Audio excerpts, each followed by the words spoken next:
Now we'll move to the second speaker. It's my pleasure to present my brother, friend, and colleague, Professor Magdy Elsharkawy. Professor Magdy is the Professor of Internal Medicine and Nephrology at Ain Shams University. And I would like to take the opportunity to congratulate him being the chief and head of the nephrology department in Ain Shams University. Congratulations, Professor Magdy, and all the best. Professor Magdy is going to address a very important topic, very common complication after kidney transplantation, which is the bone disorders, which is usually a little bit neglected issue after transplantation. And being a pioneer in the studying bone abnormalities in kidney diseases, Professor Magdy, I think we will have a very elegant presentation in this regard. Please, Professor Magdy. Assalamu alaikum أولا. Thank you very much, Professor Ayman, Professor Bassam, for introducing me. I'm really happy to be here in Oman. This is my third time. It's nice to meet you again. I'm proud of this conference. It's very interesting and very well designed. My talk today is about bone disease and renal transplantation. It's a dull subject. We usually are interested in the graft outcome, the survival, yes, the kidney functions, not returning back to dialysis, of course. But bone disease is very important to our patients because it actually affects the quality of his life post-transplantation. It's not the survival, the quality of life, which is very important. We thought that transplantation will help him to get rid of all metabolic abnormality after transplantation, and it's not true. And usually patients still have and may even develop new bone disease post-transplant. And usually 100% of our transplant patients, like in dialysis, have histological evidence of renal osteodystrophy, osteoporosis, osteopenia. This is almost in all patients, and fracture rates are high, and also they may develop avascular necrosis, as I will show you. Even in young children, there is more complication. Growth failure, especially with the use of glucocorticoids and steroids, leg deformities, and even in pediatric population, cardiovascular morbidity remains high due to CKD MBD effect. And that's why in the guideline for pediatric transplantation, the KDIGO recommendation, we have to follow up this bone disease by measuring turnover, mineralization, volume, growth, and strength, and also cardiovascular disease. We need to monitor this, especially in young population. Of course, there are risk factors for patients to develop bone disease post-transplant. And we can complicate them by saying there is risk factor for osteoporosis, for osteopenia, for fracture. But generally, the most important risk factors are the type of organ transplanted. And we are fortunate because kidney transplantation has the least effect on bone other than other organs, like I will show you. But this type of organ transplant is important. Of course, females are more exposed, elderly, and the medication used. And so we have cardiac patient, cardiac transplantation, lung or liver, they have the highest incidence of bone disease. And kidney comes second, especially in spontaneous kidney and pancreas in type 1 diabetes. Of course, post-menopausal, white, Asian ladies are more exposed. Using steroid for the original kidney disease before transplantation is important. Dialysis vintage, and this is very important. The low clearance clinic to transfer your patient or enlisting him for waiting list is very important as early as possible. Previous transplant, and of course the type of immune suppression. The pathogenesis and the pathophysiology, we know that bone are in a dynamic state. Bone are removed by osteoclast, and then it's recreated by the osteoblast. Osteoblast will lay down osteoid, will be calcified, and then will be ossified, and this process is a continuous dynamic process that affects all of us, and it's more aggravated in chronic kidney disease. And the pathogenesis they all depend on each other. FSGS23, vitamin D, PTH, kidney function, as well as the medication used. And this is a very famous graph. We all know about it. Before transplantation or in chronic kidney disease patient, the level of FSGS23 is very high. PTH is usually high in most patients. Phosphorus is high. Vitamin D is low. And so they affect transplant patient post-transplant. Usually they get down slowly in most patients. And FGF23 is very important because it decreases the osteoblast lay down of bone. So the osteoblast activity is low. There is no bone formation in such patient. And there is progressive bone demineralization. PTH, maybe it is the most important factor because most of our patients have hyperparathyroid bone disease or elevated PTH level. And it persists if the patient have secondary or tertiary hyperpara post-transplant. And the higher the level pre-transplant will be the higher the level post-transplant. Phosphorus is a very important issue in our dialysis patients. And phosphorus have two phases. Before transplantation, there is hyperphosphatemia, mostly. And then immediately, in the first 3 to 4 weeks after transplantation, there is hypophosphatemia. And this may affect the graft, the patient, and the bone, as I will show you in the management. And the higher the PTH, the higher the phosphorus in such patient. Of course, calcium, again, also it's not that affected by transplantation, but still 1/3 of our patients have hypercalcemia post-transplant.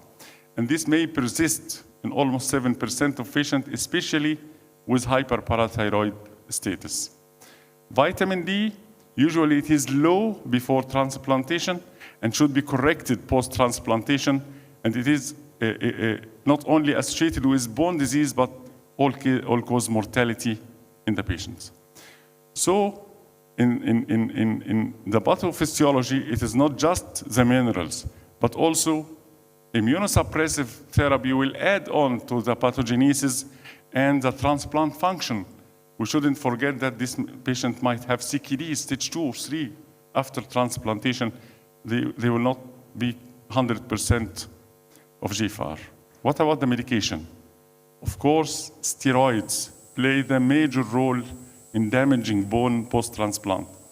They cause osteopenia, increased osteonecrosis, they impair growth, they increase bone resorption, they impair gastrointestinal calcium absorption, and they may cause secondary hyperparathyroid bone disease, among others. And doses as low as 2.5 milligrams per day are associated with vertebral fractures. So steroids are the most dangerous for our patient. What about other immune suppressions? When cyclosporin A was introduced, we thought we would reduce the dose of steroids, and this is very beneficial for the patient, and we hoped that it will save the bone. Unfortunately, this was not true, because cyclosporin caused severe and rapid trabecular bone loss. It caused high turnover osteopenia of the trabecular skeleton, and this may be mediated also through testosterone inhibition, because it's associated with lower level of testosterone, and that's related to other hormonal effect of the cyclosporin. And tacrolimus also, they significantly reduce the bone strength, especially of the femoral diaphysis, and they cause high turnover bone loss. Tacrolimus can cause more than cyclosporin, and when we compare both of them cause decreased trabecular thickness, decreased bone volume, but the osteoid part is, with cyclosporin, there is more osteoid than in tacrolimus. But generally speaking, this is a rat model showing that cyclosporin increases both bone formation and bone resorption. So there is high turnover bone disease, while tacrolimus increases bone resorption only without affecting bone formation, and this may be more bone loss. We cannot tell which is which, but we have to use one of them at the end. What about sirolimus? Sirolimus has a bone-sparing effect. It increases osteoprotein and increases protein synthesis by 120%. and causes no trabecular bone loss. And if we look to all the immunosuppressive medication, we'll find that glucocorticoid, calcineurin inhibitor played a major part in development of post-transplant bone disease, while mycophenolate, azathioprine, mTOR, and belatacept have no effect or unknown effect. It is complicated, but we can see that bone disease before transplantation, the long dialysis vintage, the PTH, and added to them the immune suppressive medication will cause this bone disease. The most important clinical manifestations, the most feared, are fractures, avascular necrosis, and low bone mass density. However, there are other clinical manifestations like bone pains, like impaired growth, like skeletal deformity, growth failure. Sometimes we see calcification, ectopic calcification, pruritus, and cardiovascular morbidity and mortality. Fractures occur 4 to 11% higher than other population and occurs within 2 to 5 years, with average fracture occurring 20 months, in 20 months. And feet are more affected, 40% in feet, followed by arm, leg, hip, ribs, and other bony structure. Osteoporosis is very common, and it occurs in 75 to 100% of our transplant patients. And usually it is very rapid in the first 6 months, as we can see, and then it's gradually decline. And in aerial study, the decline was 4 to 10% in the first 6 months, but after modification of immune suppression, after steroid-free protocol, less immunosuppression, it decreased to 0.1 to 5% in the lumbar spine. After 1 year, it remains stable, but significantly lower than normal population, and almost 1/4 of our patients will develop fracture in the first 5 years, and the risk remains significantly elevated even 10 years later, post-transplant. Avascular necrosis, another feared complication. The average of occurrence is 3 years, and the reported incidence differ from 1% to 30%, and again, it is related to steroid dose and steroid continuation. So how to manage such patient? First, we need to diagnose, and I think we have to establish the diagnosis. It's already there, but we need to follow the patient up. We need to measure the biochemical markers, calcium, phosphorus, PTH. We have to do a radiological evaluation, bone mass density, bone biopsy sometimes if necessary. And also I'm missing slides here. Okay. The slide was missing that the frequency of measurement. The frequency of measurement, calcium, phosphorus, every month in the first 3 months, and PTH every 3 months. And the first year will be continue in monitoring such patient. This is the management. How to manage the patient? Mainly phosphorus. First, the phosphorus follow-up is very important, especially immediately post-transplant. Almost all patients have hypophosphatemia. We need to correct phosphorus, but be careful not to correct to the normal level. It may be associated with increased nephrocalcinosis, and it may cause exacerbation of hyperparathyroidism. Calcium should be corrected to the normal level, and vitamin D also should be corrected, and it is recommended to get vitamin D level to above 30 nanogram per milli, and using active vitamin D supplement has been used successfully in our transplant patient. What about cinacalcet? It's very tempting to use cinacalcet for hyperparathyroid bone disease. However, it has a severe gastrointestinal side effect, and usually immune suppressive medication have severe gastrointestinal side effect. So we have to consider this side effect. Also, there is a report of allograft nephrocalcinosis. Again, it may affect the acrylomase level, and it is not FDA approved. Bisphosphonate. Again, most of our female patients come to me with a prescription from the rheumatologist with bisphosphonates. Are they allowed? First, we have to know that these patients have no low turnover bone disease, before prescribing bisphosphonate. If we establish the diagnosis, it may be tried as I will show you. Denosumab, again, very tempting to be used, very attractive, especially in those with low GFR, but we need close monitoring for hypocalcemia. And again, the bone mass density is improving. However, there is no effect on fracture risk in the studies. Teriparatide, very successfully used in those who develop osteoporosis due to glucocorticoid, but studies in renal transplant patients are limited and scarce. Parathyroidectomy, this is a very important issue. Should we do it before transplantation or after transplantation?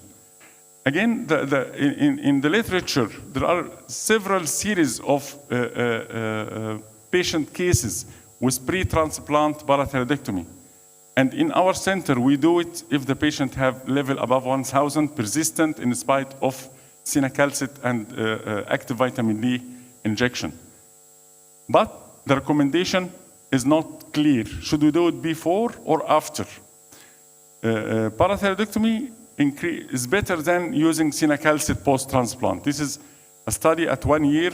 There is greater percentage of patients have normal calcemia, normal PTH, and increased femoral neck bone mineral by parathyroidectomy rather than using cinacalcet.